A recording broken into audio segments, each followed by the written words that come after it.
Trump has repeatedly threatened to prosecute Joe Biden, Kamala Harris, Barack Obama, Liz Cheney, Nancy Pelosi, Adam Schiff, General Mark Milley, Manhattan DA Alvin Bragg, New York AG Letitia James, and that's just some of the people he has talked about. Do you support him using the Justice Department to go after the people who disagree? He didn't do it his first term. What I support is stopping. Right, but this is a second term. Hey everyone, welcome back to the channel. Today we're diving into Jim Jordan's explosive interview with CNN. The big question, will President Trump go after Nancy Pelosi and top Democrats now that he's back in the Oval Office? House Judiciary Chairman Jim Jordan didn't hold back. He kicked things off by slamming the politicization of the Justice Department. Jordan claims past investigations were nothing but political witch hunts aimed at Trump and his supporters. According to Jordan, these moves backfired, galvanizing Trump's base and helping him win the election. So will Trump target his political foes? But we're not taking anything off the table. Okay. We're not saying for sure, but we want the information. Okay, so let's go back to what you just brought up, which is the question about retribution. You also lead the weaponization of the federal government subcommittee. Trump has repeatedly threatened to prosecute Joe Biden, Kamala Harris, Barack Obama, Liz Cheney, Nancy Pelosi, Adam Schiff, General Mark Milley, Manhattan DA Alvin Bragg, New York AG Letitia James, and that's just some of the people he has talked about. Do you support him using the Justice Department to go after the people who disagree? He didn't do it his first term. What I support is stopping. Right, but this is a second term. What I support is stopping this lawfare, stopping this political targeting, political cases. We all know the Fonnie Willis case, the Alvin Bragg case, and the Jack Smith cases were all driven by politics. The American people understood it. That's why they had this overwhelming win. One of the reasons that this overwhelming win for President Trump. So I'm against the retribution. I'm against the Justice Department saying if you're a mom and dad showing up at a school board meeting, we're going to investigate you. I'm against the FBI putting together a memorandum at the Richmond field office which said if you're a pro-life Catholic, you're an extremist. So I just want to... We want all that to stop. I just want to put a button on this. So what you are saying is that all of the times that President Trump said so many things about people that he promised that he would go after them and prosecute them, you were going to encourage him not to do that? Well, all I know is what he didn't do. I know, but we're talking talking about lock her up. You know, he's talking about his opponent in 2016, Secretary Clinton, talked about lock her up. He didn't do that. He didn't go. But the Democrats went after him. I know, but I'm talking about Donald what Trump's they did is second wrong. term. I mean, going forward. Since then, he has said many times. I don't think any of that's going to happen because we're the party who's against political prosecution. We're the party who's against going after your opponents using lawfare. In fact, I think this is one of the issues that the So it was American just a campaign rhetoric? It wasn't real? Well, I think he's pointing out what's going on. The retribution. Actually, Liz Cheney on January 6th went after President Trump, said things that weren't accurate, I think, in their report. The other individuals he's talked about have been part of this retribution going after President Trump. Never forget, it started clear back before he was in office. They spied on his campaign in 2016. But I am not talking about... for 8 years, they've been going after President Trump. He won. He sure did. He won big. He won big. So my question, and what people want to know is what he is going to do looking I think forward. He's going to do. Just for example, 2 days ago, he called for investigations into anyone spreading rumors. I think he's going to secure the border. I think he's going to get rid of this crazy inflation that's hurting middle class and working class families, hurting our economy. I think he's going to get back to common sense energy policy. I think he's going to focus on protecting the First Amendment. I mean, think about this. Did you ever think you would see Donald Trump, Elon Musk, RFK Jr., and Tulsi Gabbard on the same team?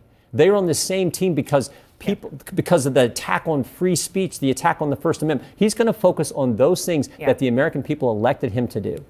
Okay. I mean, there are a lot of... I want to move on to immigration. There are a lot of things that you just said that I think aren't totally fact-based. So they say that they're for free speech, but there are a lot of things that we know are not happening. I want to ask about immigration. People came together. Well, all maybe. Because of the attacks on the First Amendment, on free. This is something our committee spent a bunch of time. We understand that there was censorship. We pointed that out. Let's turn to immigration.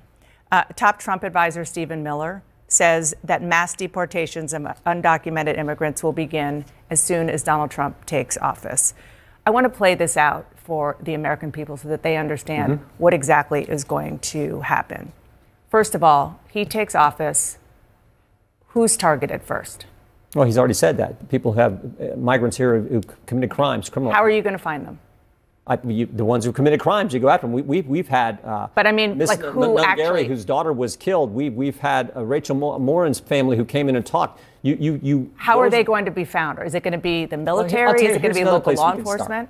1.3 million migrants have already had their asylum case adjudicated, been in front of a judge, and the judge says you do not qualify under the law. We're the party of the rule of law. Those 1.3 million, they don't qualify under the law. My question is, how do you get them? They're supposed to be removed. They have a removal order. You start there. You start with the criminals. You start with the people who've already been. I want to understand. So people say, like, let's say one of these people is living in their apartment complex. Is the military going to come in? Is it the local law enforcement? How is it actually physically going to work? The Trump administration, the Department of Homeland Security, will work with local law enforcement, and we'll focus on the people who 1.3 million already been in front of a judge and said, no, you're not entitled to stay here. You have to be removed. There's an order there, a court of law. They've had their due process. They've had the whole process play out. So let's move on beyond that population, non-criminals, people who are in the country who are not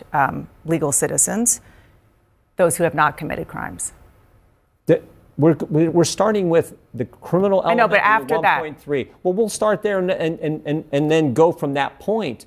But again, this was clear in the election. This was one of the top issues. President Trump had the greatest political comeback in history. Won 30 states, won all 7 swing states, won the popular vote, won an electoral college landslide. This was one of the big issues. He's told the American people he's going to do it. I'm not disagreeing with that. I'm asking how it's going to work. This is how I believe it'll start. And remember, they told him in his first term, he couldn't do certain things. He got them done. I'm convinced he'll get it done, but I also am convinced he's going to start with the criminal element and the 1.3 million who've already been in front of a judge, and the judge says you have to be removed. Ultimately, will it be 15 to 20 million as he promised on the campaign trail? Well, we will see. What I know is if you send that message, I think that is so good for securing our border, which the country wants.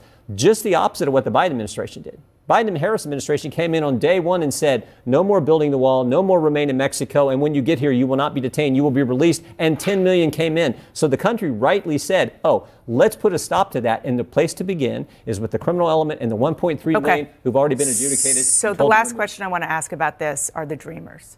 There are an estimated 3.6 million people who were brought into this country illegally by their parents. They were too young to know the difference. Many of them know no other home but the United States. Do you believe that ultimately they too should be removed? Again, President Trump's going to start where I said. If you're talking about kids, you're talking about young people, the real question is the 200 and some thousand that the Biden-Harris administration allowed in and don't know where these kids are. My question is about the dreamers. That's the real question. No. The American people spoke clearly on this. Congressman, that's a separate issue. I'm asking about the dreamers because there are a lot of people who know no other home but the United States.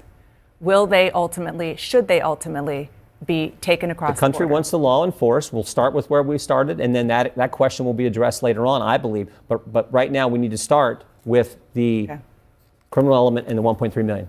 Okay, let's talk about the election because in the run-up to the election, even on election night itself, Donald Trump baselessly accused Democrats of cheating. As soon as the results started to come in and showed them going his way, he stopped. Silence. Nothing about that. I haven't seen you or your colleagues claiming any election irregularities, no rampant voting fraud this time. It seems to me that Republicans claim voting fraud and election integrity when you lose and not when you win. No. I mean, again, as I said before, this election, I think, was the greatest political comeback we've ever seen. I mean, he did something. Pointed out that Trump never acted on his previous campaign threats like locking up Hillary Clinton. Instead, he says Trump's focus will be on practical issues, securing borders, tackling inflation, and protecting free speech. Jordan emphasized the importance of the First Amendment, saying it's a cornerstone of Trump's agenda. He also hinted at a tough stance on immigration mass deportations of criminal immigrants and those who've been ordered to leave. Jordan believes this will restore order and safety at the borders. The interview didn't shy away from election integrity either. Jordan argued the 2020 election was marred by issues, especially with mail-in ballots. But he expressed confidence that the 2024 election will be fair and free from such controversies. So, in summary, Jordan's message is clear. Trump's presidency won't be about revenge, but about practical governance. He believes focusing on real issues will resonate more with Americans than chasing after political enemies. That's it for today. If you enjoyed this breakdown, make sure to like, comment, and subscribe for more political updates. See you next time.